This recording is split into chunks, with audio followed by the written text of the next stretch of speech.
FDA is simply not doing their job. Millions of Americans have turned to popular prescription medications to treat diabetes and lose weight. The drugs can have serious negative health effects. We're taking so much toxicity into the body. Today, we have a special guest, one of the most gifted person in the herb game. Dr. Bobby Price in the building. Plants are superior to modern medicine. There's an illusion of choice.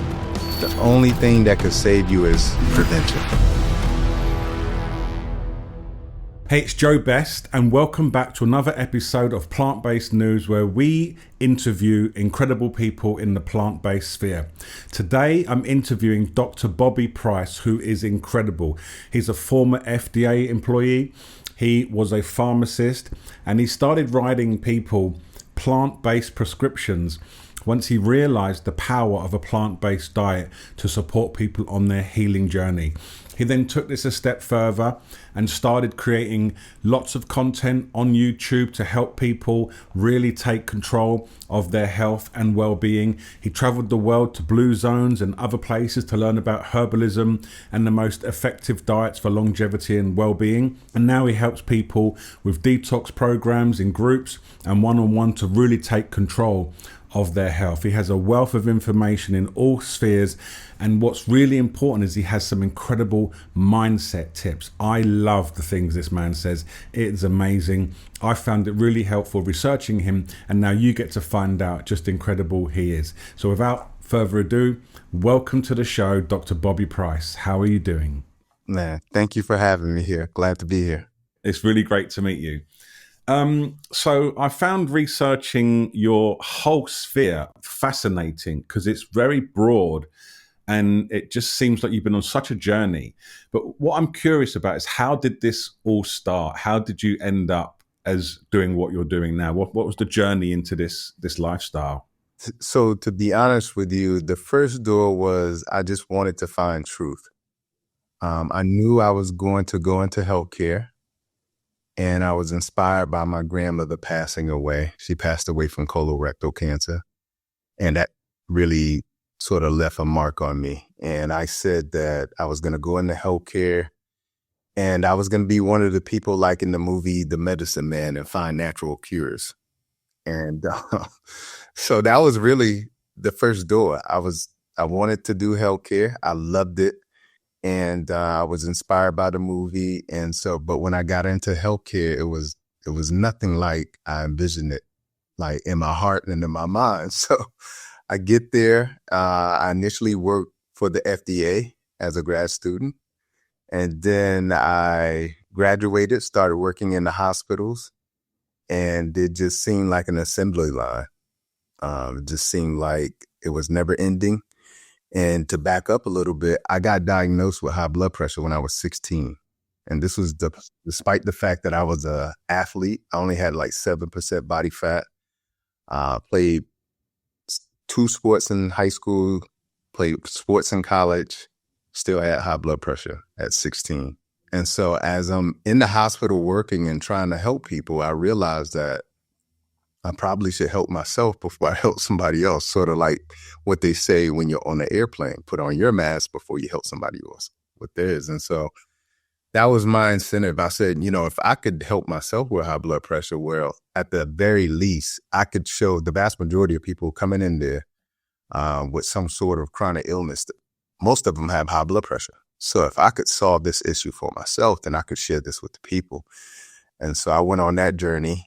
And also had gained about 45 pounds, like going through clinicals and that sort of thing. And so I was on a journey to lose 45 pounds and at least get my blood pressure to go down, and tried everything. I tried every diet, every Atkins, Mediterranean, Nutrisystems. None of them worked. And honestly, out of desperation, I said for 21 days, I'll do a plant-based diet just to see what happens. But I had already set what meal I was going to have on day 22. So there was no true intention behind it, but that was my whole thinking. But by day 21, I lost 17 pounds and my blood pressure came down significantly. And that was the first time I saw it go down and stay down without any medications or anything like that. Because the first time I heard about high blood pressure, it was high. And so I said, all right, might as well do it 30 days. So I do it 30 days, lose a little bit more weight, and blood pressure goes down a little bit. And then the scientist in me said, okay, what would happen if I did 60 days? And in 60 days, I lost about 45 pounds, and I normalized my blood pressure to the blood pressure of like a teenage girl. And I corrected my sleep apnea. A lot of inflammation went out of my body. And from then, it was just a matter of, I thought at that point, I was going to be able to share this with my colleagues and I was going to get a Nobel Prize. But they'll be cheering as you come in and go, wow, he's found it. I'm like, just think about it. Obesity, okay? One of the number one risk factors for any chronic illness, okay? High blood pressure is the number one risk factor for the primary killer of all human beings, heart attacks and strokes, okay? And then sleep apnea, okay? So I've riddled myself of 3 conditions that in modern medicine, there is no cure for it. Was you talking to other professionals with enthusiasm about this, or was you keeping it quiet to yourself for the time being? Well, during the quote unquote experiment, I was keeping it to myself because I'm just, like at the end of the day, you have to understand when I went to school for 8 years. I mean, among like all the experience that I've had in the hospital. And so to go against everything that I've been taught, and I know everybody else in the profession has been taught as well too, because we abide by the same gold standards. I wasn't ready to share with anybody because there was no study for this. This is like 13, 14 years ago.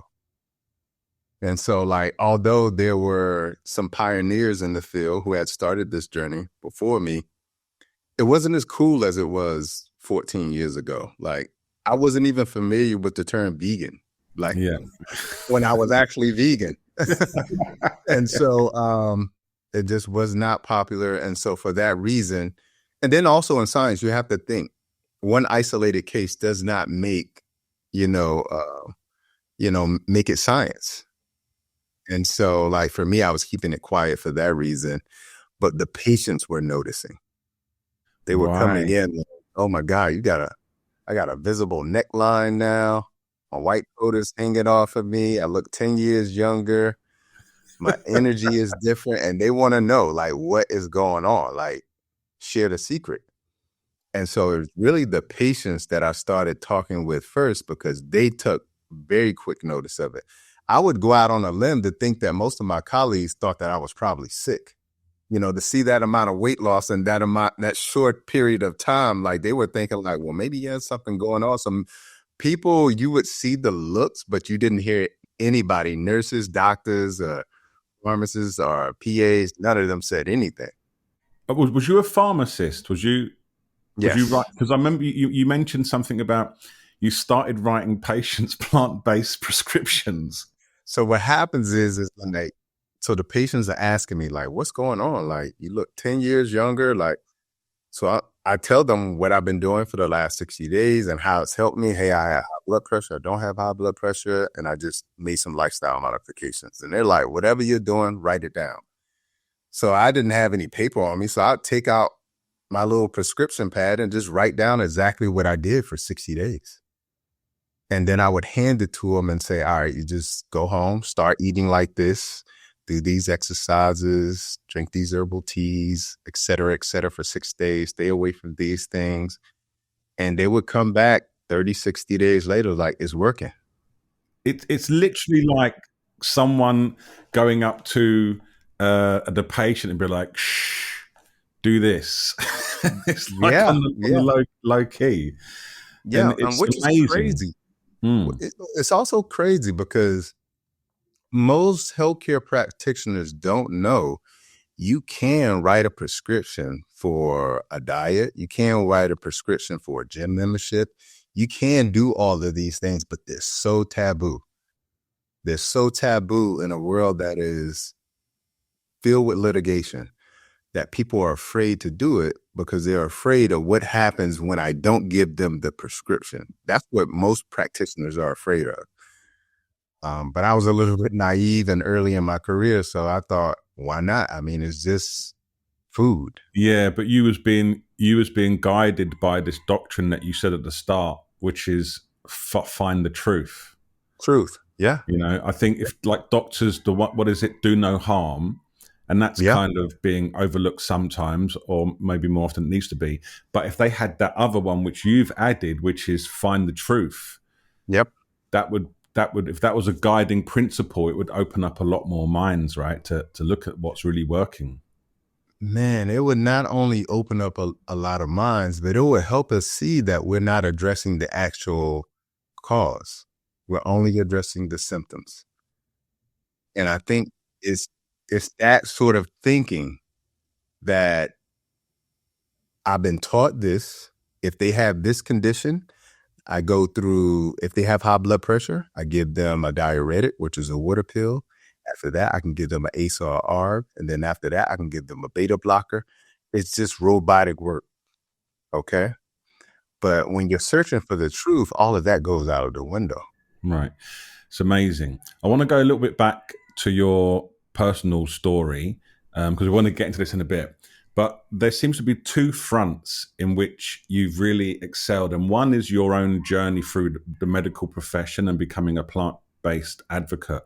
But there's also growing up in like underserved communities and all the downward pressure to maintain an unhealthy path. And then everything wrapped around that, including what happened with your grandmother.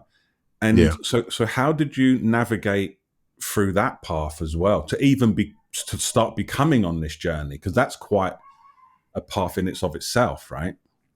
Yeah, I mean, that was really the walls that needed to be broken down, because growing up in a very impoverished neighborhood and eating this, not only the standard American diet, but the worst version of the standard American diet, which is primarily fast food, processed food, and being addicted to that food and not knowing that it's addiction because you never associate addiction with food.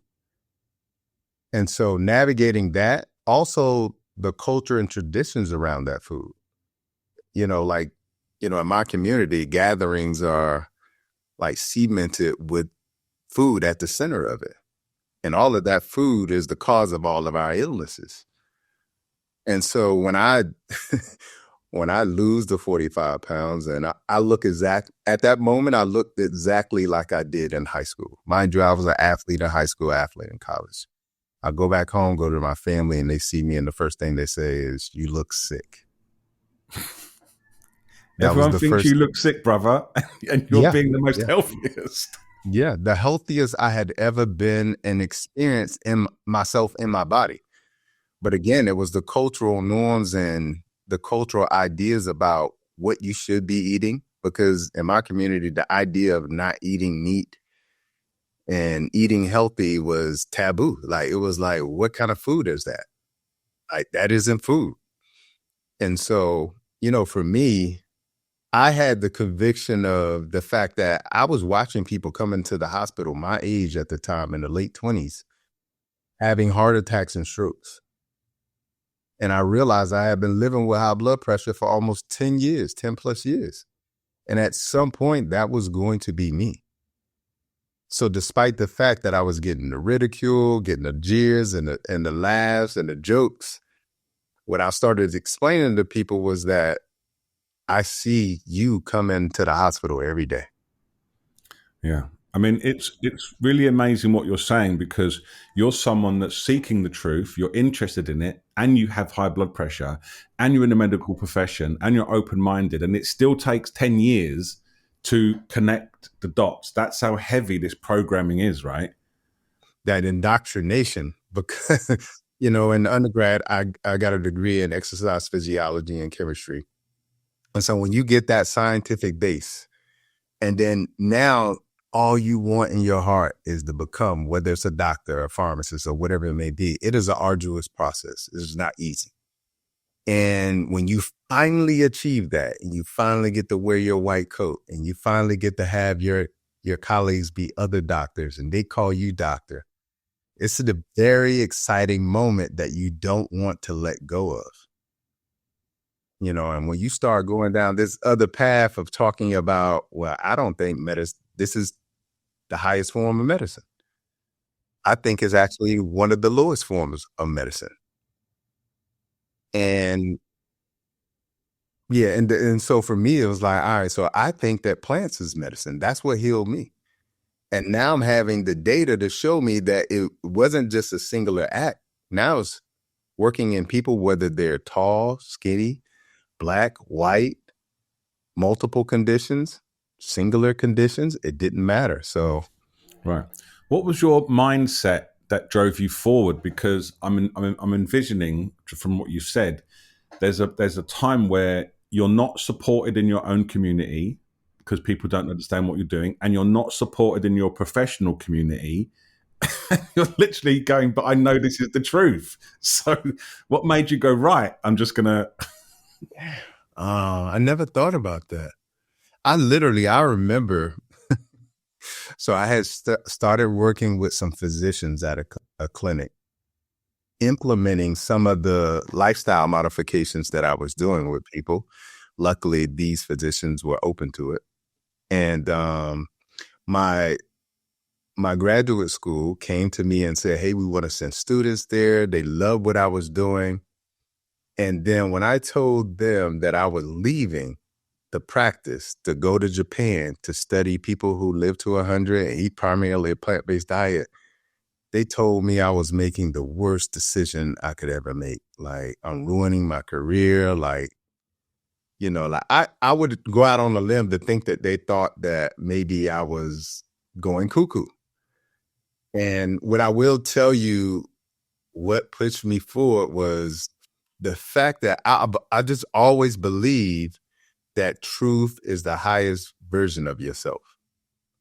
And then the path to seeking truth, the unfortunate consequence is that you're always going to lose friends. You always are going to lose value from other people and approval from other people. But the only thing that makes it all worth it is the fact that you're going to feel fulfilled. Amazing. And so, you know, the opportunities that I had to work with patients individually and watch them literally come off their medications, that was the validation that I needed to know that, one, it was true. And then secondarily, that I was on the right path. And for me, that's all that mattered. Like, I just needed to know that I was on the right path. It's really interesting. I just had a vision then that when people try this lifestyle themselves, people have different responses to it. Some have very quick responses and some have very slow responses. But from the perspective of a doctor, because you're working with many different people, you just get to see it works. Where an individual might be like, oh, it's not really working. And someone will be like, this is the best thing ever. And then they argue about it. But you're seeing over and over people just make 80%, let's say, just have really great transformation. So that must be very assuring for yourself, right? Yeah. And what I've realized is that the 20% that don't experience it, it's all about perspective. And what I mean by that is sometimes it's not Amazon Prime. It's not going to occur in 2 days. Like, you don't get to get healed in 2 days. So it's not Amazon Prime. The secondary thing is that when you're going through a healing process, sometimes you can experience what is called a healing crisis, or what they refer to science and a Herxheimer reaction.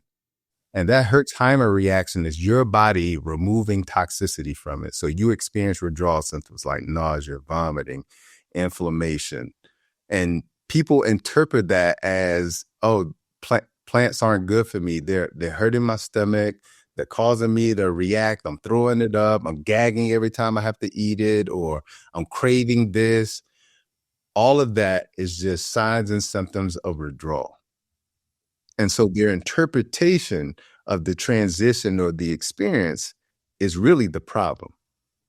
And then their interpretation of how long it's going to take, because most people take medications, and as soon as you take the medication, it turns the symptom off. And in their mind, they think that means that they're healed. But all it did was turn the mucus off. The mucus is still being produced in the body. It's just not coming out of the body.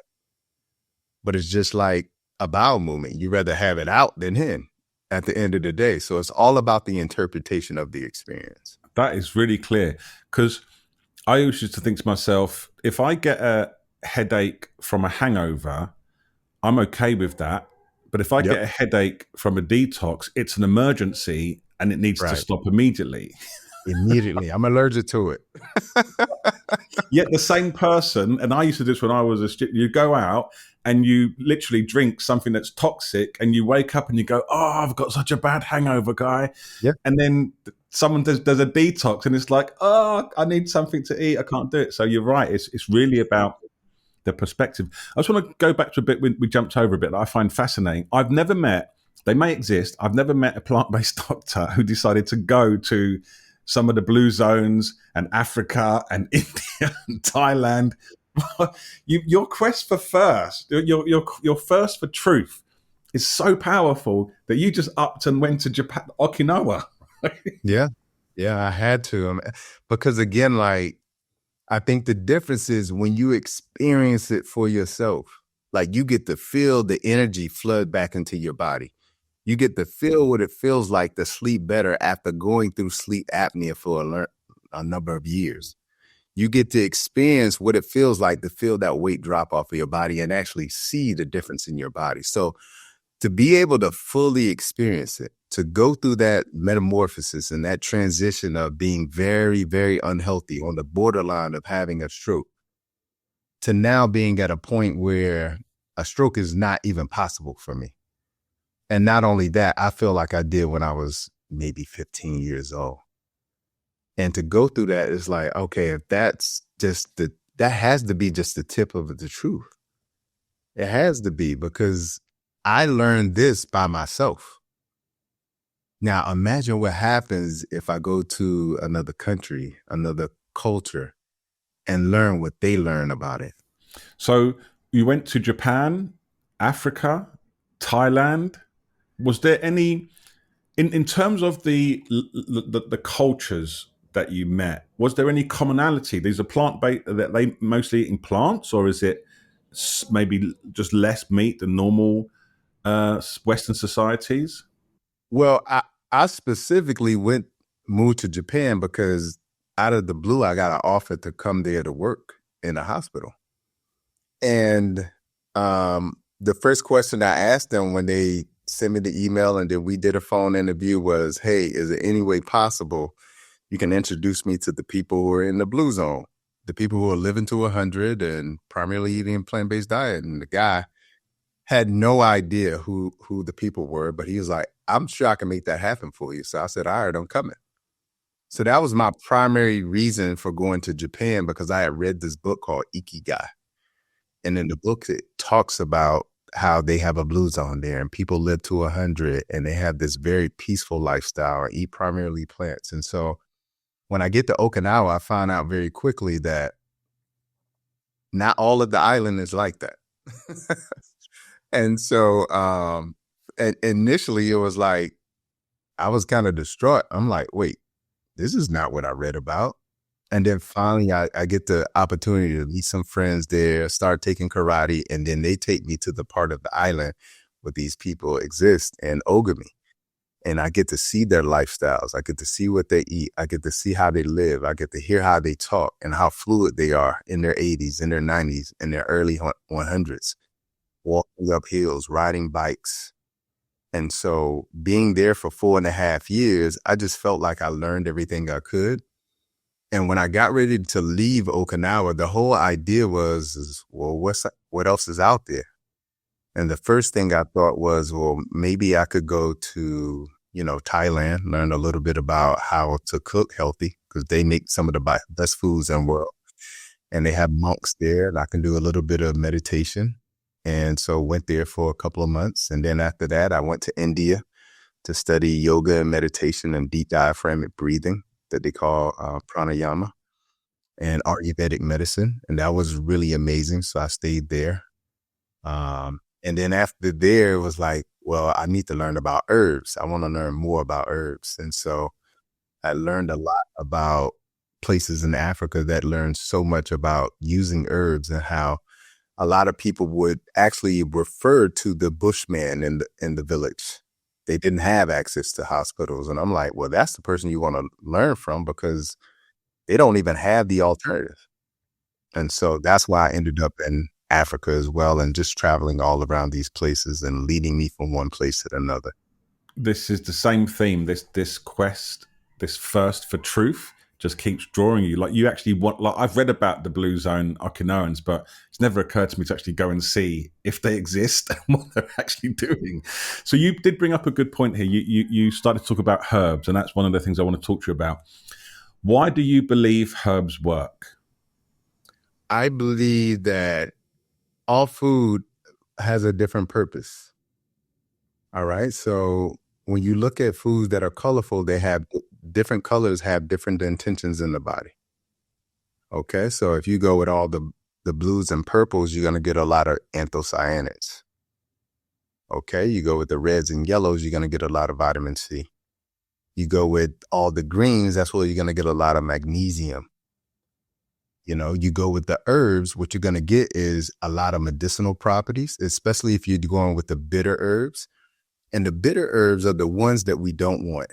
Those are the ones that our grandmothers, our great-grandmothers have always tried to give us, and we like shunned them out because we rather take the capsule that has no taste to it. But the bitter herbs, that taste bud that we avoid, we walk away from, that's the one that is most healing, because that bitter taste is actually where all the minerals and vitamins are. That bitter taste is a sign of that. And that bitter taste stimulates digestion. It stimulates detoxification in the body as well, too. And that's what herbs are. And in addition to that, they're also very healing to the body as well, too. Because when I always tell people, whenever you get sick, it's because you violated the body. You violated the principles of the body. And one of the ways that we do that is we don't properly nourish the body. So that's deficiency. Okay. The other way that we do that is toxicity. We put things in the body that don't align with the body. And what I always tell people is real recognizes real. Okay. You put something fake in the body, at some point, the body is going to say, okay, you look like this thing, so I'll let you get in this time. But then the next couple of times, you're going to get tolerant to it. It won't work. And so it's just important for us to understand that different plants have different purposes for our bodies. And I believe that herbs were made for the healing, because primarily why we're sick today is because we're taking so much toxicity into the body, especially here in America. Most of our food is banned in other countries.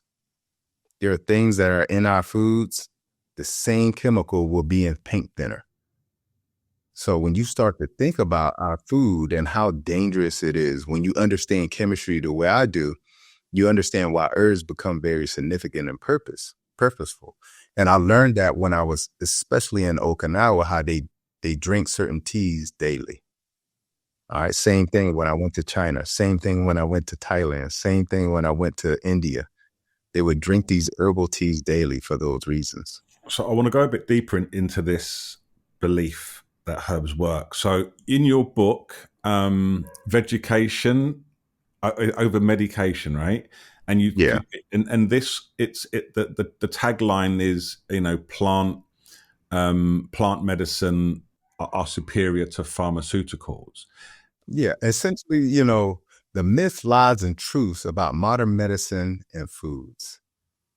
And yeah, essentially, our plants are far superior to modern medicine. So my point is this: if I grew up in Okinawa or Thailand or Africa or something like that, and my mother makes herb tea and my culture makes herb tea, I just drink herb tea, I believe in it. But if you talk about someone that comes from a place where there are no herbs, that maybe it's one of the communities that I also grew up in, an impoverished community, there's none of that information. The doctors are telling me that pharmaceuticals work. They have all the scientific research to back it up. And someone is saying, drink this herbal tea. Now, what I've noticed that there are some people in the world who are sensitive to herbs and they drink it and they feel some change. But I know people like myself, they don't feel nothing. You give them a herb and there's nothing. So they need to have a conviction about herbs. How do they get that conviction? Well, the best sort of framework that I can give them is this. I think the failure is that people try to use herbs in the same way that they use drugs, a pill for every ill. Herbs don't work like that. You can't say this herb for that and this herb for that. That's the same framework that you use for drugs. Okay. But if you have the understanding that nature has about herbs, and that understanding about nature is that you'll notice that certain herbs grow in certain countries. Certain herbs grow during certain seasons, during time of the year. Certain herbs will grow in the dark. Certain herbs will grow in the light. They all have their different qualities. Now, the reason why I'm bringing that up is this. All right, right now we're going into winter, okay? The predominant herbs that are growing now are for the ailments that happen during winter, okay? All right, so that's seasonal, okay? And going back to your question around how in my neighborhood where everything is very urban, we're not in that culture anymore of using herbs. Well, it's important to know and understand that culture has been ripped out of us. There was a point that everybody grew something in their yard and everybody had a herb and everybody was familiar with it. But we traded all of that in for modern conveniences. So there's a lot of unlearning that we need to do before we start learning. And then the other thing that I'll say is that, a lot of people, again, will try a herb and it worked for them and the other one doesn't. Somebody tried the same herb and it doesn't work for them. Well, that's why there's hundreds of thousands of herbs. Because why you have high blood pressure and why this person has high blood pressure could be for totally different reasons. Okay? Why this person is constipated and you're constipated could be for totally different reasons. So this herb will work for that person because of the reason that they have constipation is in alignment with that herb. Whereas this person has constipation because they have gut issues. They have no gut bacteria. So what they really need to focus on is putting prebiotics in the gut and putting things in the body that actually wake those gut bacteria up. So it's really a school of thought. You've changed my you've changed my understanding of herbs then, because I also felt like a herb is a safer, more natural version of a medicine. But what I'm imagining as you speak is you eat herbs. With the medicine, it's very targeted. It either stimulates or suppresses something in the moment. So you get a response. You take a headache tablet and it suppresses it instantly.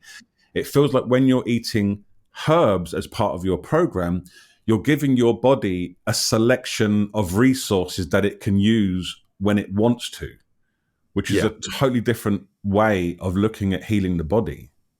Totally different, because you got to think about it like this. This is the best way to think about it. Again, one of the foundations of how we heal the body is you got to get out of the body what has caused the body to not be able to heal itself, because the body is designed to heal itself. So something's come into the body to disrupt that process, right? Now, whenever that process becomes disrupted, it's disrupted probably because the elimination pathways have been shut down. The detoxification organs have been shut down. The blood supply is now thick and viscous, so it's not supplying the body like it should. Okay? So to be able to correct that, then you have to reverse engineer the process. You have to open up the elimination pathways. You have to get the detoxification organ firing on all signals. And when you think about all of the issues that people are having today, liver issues, fatty liver is roughly 40 to 50% of the population in America. Okay? In the 1990s, the only people who would come in for fatty liver disease were people who were alcoholics. And it's 40 to 50% of the population today. Look how much kidney disease that we're having. Okay? So when you start to think about the bowels and how they're blocked up, most people are constipated, and all those elimination pathways, that's how we heal the body, like getting waste out of the body, purifying the body. I'm assuming it's a lot of animal products that are causing this clog. Yeah, because if you think about it, like everybody knows that dairy will clog you up. That's well established. Like you eat dairy, and especially if you eat enough of it, it's going to clog you up. But it also inflames the body too. And we know that if you eat meat, the only way meat is going to come out is if you put fiber in combination with meat, because meat has no fiber in it. So, at the end of the day, those are the most clogging foods. Yeah. I mean, I'm laughing because you say it so simply. Like everyone does know that dairy will clog you up. There's no secret. Even people who love mac and cheese and milk and whatever, they know it will clog you up. Like, it is no secret at all. And every kid has had a runny nose at school when they used to give away milk. In the UK, they used to give you milk at school. Every kid has had the runny nose with that. We just know it's, I mean, when you look at it, that's what a block of cheese is designed to do. It's literally designed, it looks like a block, like a clog. Okay. So what about things like the whole, I think the herb thing's amazing, and I do like the way you've shifted my understanding that this is more like you're giving resources to your body. How does that compare to things like Ozempic, which is all the rage right now, which is absolutely taking a different approach to this whole issue of obesity? So one of the scariest things in healthcare is the fact that we never address the cause. And don't get me wrong, I know that obesity is probably one of the number one factors in terms of like increasing all causes of mortality. So obesity is definitely something that we need to address. And especially when you consider 75% of Americans are either overweight or obese. Okay, so like I'm on the same page with you. Like we need to figure out what is the issue with this obesity crisis. But at the end of the day, this is another Band-Aid. And it's not even a Band-Aid. This is sort of taking sugar and expecting taking sugar with mercury and expecting not to be poison. And the reason why I say it is because of this. It's not necessarily the weight loss, losing the weight, that is the most profound impact on your health. It is actually the process. And what I mean by that is the process by which you go through losing the weight in a healthy way. That is actually what gets you all the health. Eating properly, all the nourishment that you have to eat during that period of time to lose weight, that's a huge part of it. The exercise that you have to do, that's a huge part of it. But what people aren't considering is that when you take a drug like Ozempic or Wegovy or Mounjaro, the unfortunate thing is you're skipping over all of those natural benefits by going through the process. And the other unfortunate consequence is all drugs have side effects. And drugs like Ozempic have huge side effects that they're not really diving into when they're talking to patients. And so they're putting all these patients on these drugs. And I did a post about this, and the post got over 8 million views because many of the side effects people just weren't aware of, like the gastroparesis, which is the paralysis of the stomach. That means that when you eat your food and it goes to your stomach, it literally does not release the food into your small intestine. So your stomach becomes paralyzed. Okay, so that's a side effect. Pancreatitis, okay, which is an inflammation of your pancreas. And everybody knows that pancreatic cancer is by far one of the most aggressive cancers, okay? Also, gallbladder issues, so cholecystitis, gallstones, blocking your bile duct, which is a huge issue as well, too, leads to a lot of digestive issues, blood clots like DVTs, deep vein thrombosis, that happen in the lower leg, but can dislodge, and that clot can end up in your lungs and cause a PE or pulmonary embolism, or end up in your brain and cause a stroke, okay? Kidney failure, blindness, okay? And most people don't know that 40 to 50% of the weight loss isn't fat, it's muscle. So 40 to 50% of the weight loss is coming from muscle mass. And then the worst side effect is the fact that Ozempic has a black box warning from the FDA. Now, I'll go on the record and tell you, like, people have heard me say on plenty of occasions that the FDA is simply not doing their job. Okay, when it comes to protecting us from food, and when it comes to protecting us from drugs. Okay. Now, with that being said, this drug has a black box warning, which means that that is the highest warning that they could give you for a drug. And that black box warning says that this drug could cause you to have thyroid tumors and thyroid cancer. Okay. So when we look at the risk versus the reward at the end of the day, with all of that list of potential side effects, you have to ask yourself, is it really worth it? And to consider that the vast majority of people who, after they stop taking either of these drugs, gain most of the weight back, if not more. That's great. And that's very clear. However, there are people, like, I agree with you. I think the absolute way to do this is to do it through the process of your own mindset and taking care of yourself. Some people really struggle with that. It's taken me, probably because I had a lot of food addiction in my past, probably took me 15 years to even begin to change. And then I've been vegan for like 10 years now. And it's still a slow process, but I refuse to take medication. But there are people who just feel so helpless in the face of cravings that if you dangle Ozempic in front of them, they're just going to snap it up and not even read the things. How do you support people to get to the mindset to actually do this, to do the change that's required? Yeah, man, when I tell you, and for anybody listen out there, I understand the struggles because I understand chemistry. And I know that the food industry has baked addiction into all of the foods. Literally. Okay. And I'll also say this, the vast majority of people who are overweight, they don't even eat a lot. Okay. That's one of the scariest part, because people come to me all the time and they'll say, Doc, I'm only eating this amount every day. Now, it's horrible food, but they're not even eating a lot. Okay. So, like, I understand the struggle. But what I always tell people, if you want to be healthy, you have to look at our current health system and ask yourself a question. How often have you seen someone actually get cured of anything? Absolutely. More often you see people who suffer from the consequences of the medical system. And the reason why I'm saying that is not because that's my opinion, it's because medical error is the third leading cause of death. Okay, we lose 100,000 people every year to opioid addiction.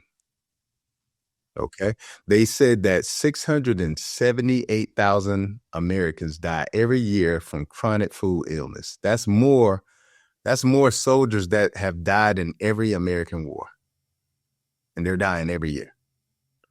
So when the reason why I'm bringing that up is just really important to understand is that we have a medical system that right now, if you're not educated and you're not making educated decisions, that you're going to be on the short end of the stick in the medical system. And quite often what that means is that you're going to suffer. And so that's what I tell people. It's just really important to be educated. Don't allow just your doctor to educate you. Don't even allow somebody like me to be just the education. You have to be the first point of contact in terms of information, because we live in an information age. From what you're saying, I think the message is there's an illusion of choice, that there's the real healing way, and there's an alternative way. There isn't an alternative way. No. And I think if you own that, it makes it easier to be committed. There's no second choice. If you live in the system, you eat the way the system tells you to eat, and then you take the medications that the system tells you to take, you're going to be sick. That's at the very least. That's at the very least. I've never seen a doctor have a patient with high blood pressure and then pre-diabetic, and they ever stop there. Like, they stop at pre-diabetic and stop at the low blood pressure. It always gets progressively worse. You said something really interesting. You said that all those people who pass who have those ailments, they're all doing it on the medication. I was like, oh, wow, that's really true. Yeah, think about it. Most people who have a heart attack, they're on cholesterol lowering medication and high blood pressure medication when they have the heart attack or stroke. So what that's telling you is that it's not going to save you. The only thing that could save you is prevention. I think all these things do, they're almost like placebos for your mind. They make you feel that you're doing something about it. Yeah. I mean, essentially what it is you have to understand that medication is manipulation of biochemistry. It's not correction of biochemistry, because that's what the issue is that when you have an issue that is metabolic, like diabetes, high blood pressure, cholesterol issues, these are issues within your biochemistry. Okay. Now the issues have been created as a result of your lifestyle, your eating habits, etc. But nonetheless, they're biochemistry issues. When you take a drug, all it's doing is manipulating the biochemistry. It's not correcting it. That's why you have to take dose after dose after dose. And as soon as you don't take a dose, you're not being manipulated. You see the increase in the blood pressure, the increase in the blood sugar. When the goal should not be manipulation of biochemistry, it should be correction of biochemistry. And that's a huge difference. What's interesting is that you offer support as a medical professional and a plant-based healer and all these other familiar with chemistry, etc. But there's one thing I've heard you talk about that I think is really, really key here is you said you got to love yourself to sustain the journey. Yep. And I think that's the biggest, hardest part for most people. Yeah. Yeah. Because we live in a system that, man, it doesn't want us to love each other or love ourselves. It wants us to be addicted. It wants us to feel like we're not enough. And to go on a journey of healing is a journey of self-love. Yeah. Because you have to be committed at every step of the journey, because every time you turn on the TV, every time you turn on social media, every time you get on the phone with a friend, every time your doctor gives you advice, it's going to be counter to you loving yourself. And so at the end of the day, that's why every step of the journey has to be you falling in love with you. You being committed to you. You having discipline for you so that you could become that highest version of yourself. And I always tell people, you cannot become the highest version of yourself if you do not have the highest version of your body, because your body is how we experience life. Like yourself, I grew up in an impoverished and kind of dangerous urban community. And I'm asking on behalf of people that don't even understand what does self-love even look like. So from the perspective of taking care of yourself, what are the activities that people do who love themselves? How does it show up? Yeah. Well, I always tell, like, the first activity is the conversation that is going on within. You have to shift that conversation, because 87% of our inner dialogue is negative. So the first place you got to start is in that inner conversation within yourself, because there's so much programming in that conversation. You get excited about something, and then that other voice says, like, you can't do that. Like, that doesn't even make sense. You're going to look like a fool eating plants and carrots and things of that nature. You understand? So you got to start with that inner dialogue with yourself, because once you make that inner dialogue switch to a loving dialogue, okay, what's going to happen is that negative voice is going to get more and more silent. You're going to hear less and less of it. And the one that you want to hear is going to become louder and louder. So that's really important. The other activity I think is really important is meditation and prayer. And it doesn't matter who your God is. It doesn't matter if you don't like meditation. Meditation is just being in silence with yourself and having awareness. And that's been shown to quiet the nervous system. That's been shown to boost the immune system. That's been shown to connect the mind with the body, because most people's minds and bodies are disconnected. This is why people have anxiety. Okay? You could be out having a good time and all of a sudden have an anxiety attack, because the unfortunate thing is that the negativity is in your body, not necessarily in your mind. So you're not having the experience in real life, but it's in your body. And one of the benefits of meditation is that it connects the two. So I think that's really important. And I think it's also important to make your own food. I believe that our hands are extensions from our hearts. And as we begin to make healthy food for ourselves, it sends a message into us that says, I love me for doing this for me. Well, it's really important to start to make your own food because we become disconnected from that as well, too. It's like taking your power back from the cultural noise and the food industry and the corporate industries. And I think one of the primary steps someone can make, because it's what I did, was just go plant-based. I was eating lots of junk food, really bad food. And I just realized, at least if I go vegan, actually I wasn't vegan at the time, I was just plant-based. I was like, I'm going to buy myself some time. And I was still eating not great food, but it was no longer, it took the meat and the dairy out. And that just helped so much, even though I didn't have full control over my diet, and I actually still don't, but it just literally took away the most dangerous food. Once I committed to that, I was like, no more animal products, end of. Yeah. And I think that commitment to yourself, because that's a huge commitment. That's going against culture. That's going against years of conditioning as to what you put on your plate, what you put in your mouth. But that ability to be that disciplined for you.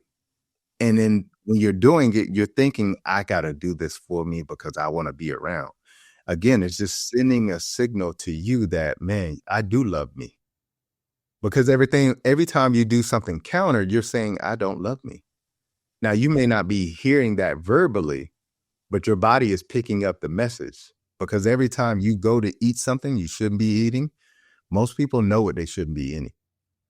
And when they do it, they say this very quietly to themselves. Why am I doing this to me? They say that. Yeah. And so that sends a message to the body that, well, I don't care. And I've heard people say that all the time. I've heard people say, if you don't stop eating this way, this is probably going to kill you. And they'll say, I love this food so much. I got to die happy with something. And I'm happy with this. Yeah, this is why what you said is really important, that you've got to change yourself from the top down, because the stimulated nature of junk food is just an escape mechanism from what you're currently experiencing. And you have to improve what you're currently experiencing to stop wanting to escape into this heavy junk food, right? You've got to, yeah. So I've had a very interesting experience with this, because coming to Thailand 10 years ago, there wasn't any Western vegan food here, or junk vegan food. It was literally sweet potatoes, beans, fruits, amazing fruits. And I had a really great time with it.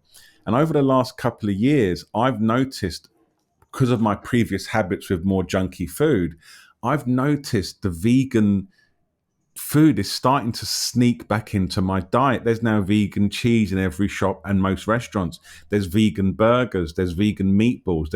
And there's this hypnosis going on. I'm working on it, but it's like, but it's vegan. And I would never eat that before. I literally spent a decade getting off it, meatballs and spaghetti. I wouldn't touch it. And now I'm going out with friends. I'm like, I'll get the vegan meatballs and spaghetti. What do you think about that? It's really like, vegan is not the same as what you're talking about, but it's very good for the animals.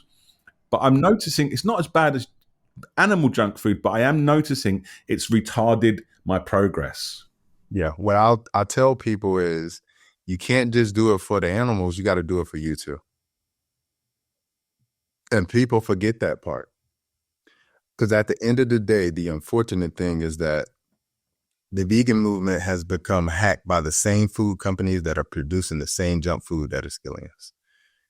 And the unfortunate thing is that we're under the impression, because it's vegan, it means that it's healthier and better. Process is process. Okay? The only benefit that you get with it being vegan junk food is that at least you did it for the animals. Okay, but you can't say I did it for the animals and me. And it's important for people to make that distinguishment, because I always tell people, if you're not doing love for others the same way you're doing it for yourself, then there's no love at all.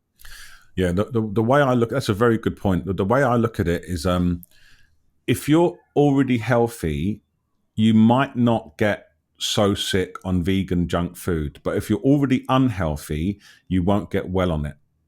I No. don't believe that. I think you've got to go for the whole foods that look like foods. The food that is designed for your biochemistry in your body. The food that could speak to you, because it comes from a divine place. You got to eat stuff to have life in it. Absolutely. I heard some of the things you talked about, the divine seed, and I thought that's a very good way to look at the magic of plant foods. And you loved it so much, you went and bought a fruit farm, right? I did. I did, man. You know, like having the ability to travel, like I told you, to Thailand, which, you know, has amazing fruits, Vietnam, Laos, you know, all over Asia, India, Africa, and experience all of these fruits that I had never even heard about, you know, prior to traveling, and then coming back here to the States and not seeing it anywhere. The only thing I could think at that point was, well, if you really want it, then you got to grow it. And, you know, so 2-3 years ago, just decided to buy my own farm and started to plant up tropical fruit trees, because that's my favorite food. 60% of my diet is tropical fruit.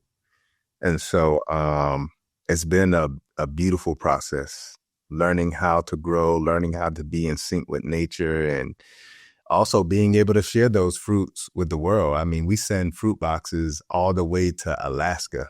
Like when we got a order from Alaska, I was like, first of all, how did they even hear about us? And they're even interested in tropical fruit. And we send a box and it gets there, and they send us a message and a picture of the fruit, and they're in the ice cold. It's pretty amazing, man. I feel like they called the whole village out to open the box together.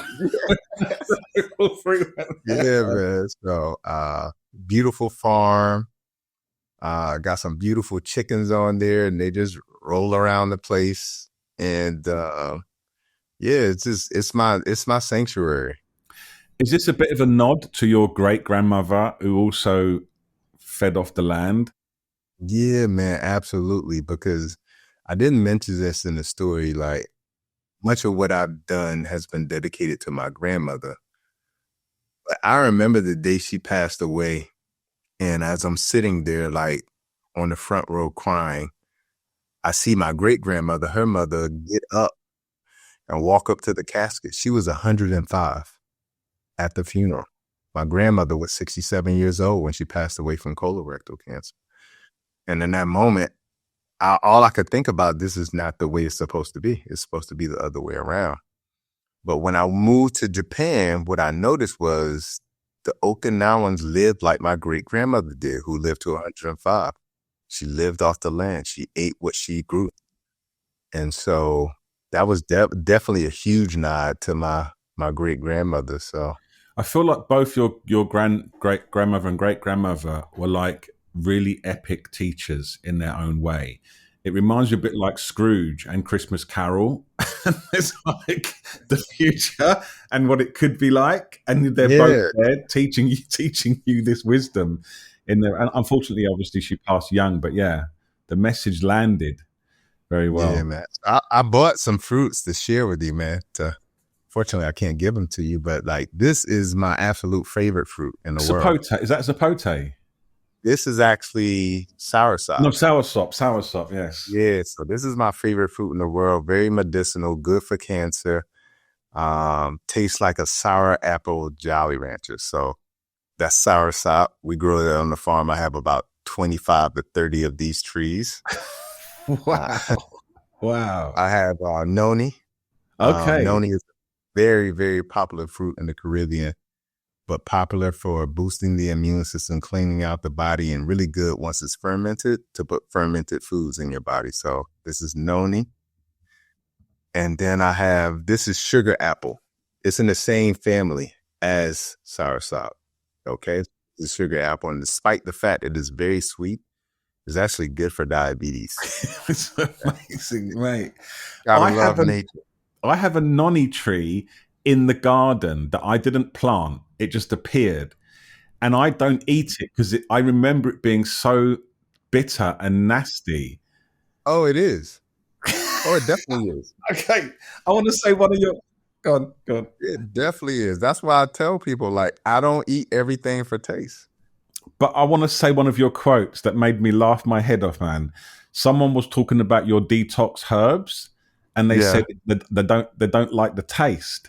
And you said it tastes like results.